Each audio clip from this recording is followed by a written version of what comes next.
Здравейте хора, днес сте в моя канал и ще снимаме на ужасните работи в църквата.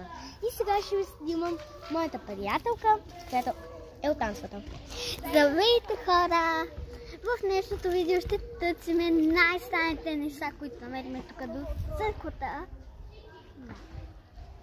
Нямам никакво търпение. Имаме една помощничка, ама тя не иска да я снимаме, защото явно ни позволяват. Айде да снимаме малко да е. Ето я.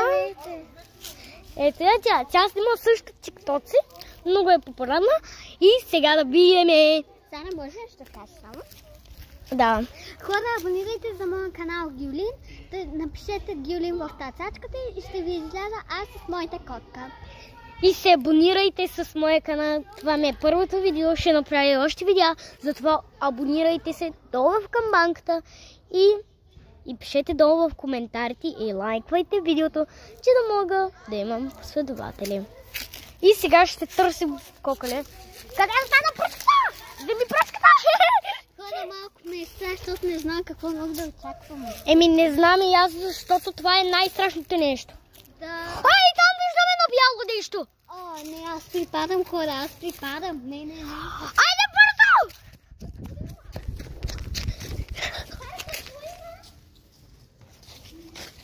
Хора, виждате ли го това? Вижте го! Не. Вижте го това. Ей, тук, виждате ли го? Виждате ли го това? Да. Колко е това, бе? Бързо! Не. Ялате. Виждате ли го това нещо? Виждате ли го? Това е най-гнусното нещо. Значи това е на Васил Левски. Не мога да повярвам. Не пипайте кукала! Не знаете дали може другата да скочи от тях и ние да починем, бе. Хора, малко се стане така. Хора, между това за първи път не се случва. Никога не съм набирала кости. А това какво е? Това е пръчка. Не е пръчка. Това е просто беляла пръчка. Чакайте, елате. Значи, щом това е първата кост. Трябва да търсим още. Чакай. Ти знаеш ли? Бягай!